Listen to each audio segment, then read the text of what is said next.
ડીસામાં 300 કરોડના ખર્ચે પ્રાણી સંગ્રહાલય માટે કાર્યવાહીની શરૂઆત થઈ છે। જૂના ડીસા ખાતે રાજ્ય સરકાર દ્વારા 300 કરોડના ખર્ચે બનનારા પ્રાણી સંગ્રહાલય માટે જમીન ખાલી કરાવવાની પ્રક્રિયા શરૂ કરવામાં આવી છે।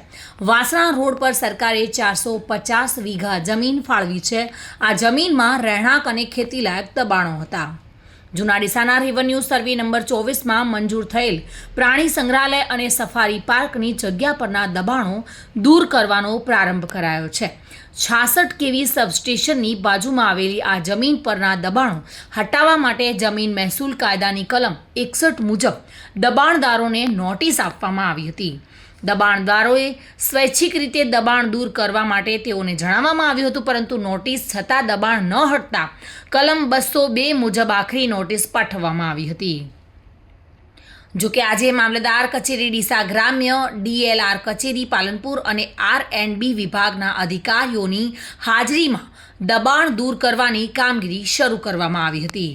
કોઈ અનિચ્છનીય ઘટના ન બને તે માટે ડીસા તાલુકા પોલીસનો ચાંપતો બંદોબસ્ત ગોઠવવામાં આવ્યો હતો। સમગ્ર કાર્યવાહી શાંતિપૂર્ણ રીતે થઈ અને પ્રાણી સંગ્રહાલય માટેની જમીન દબાણ મુક્ત કરવામાં આવી રહી છે।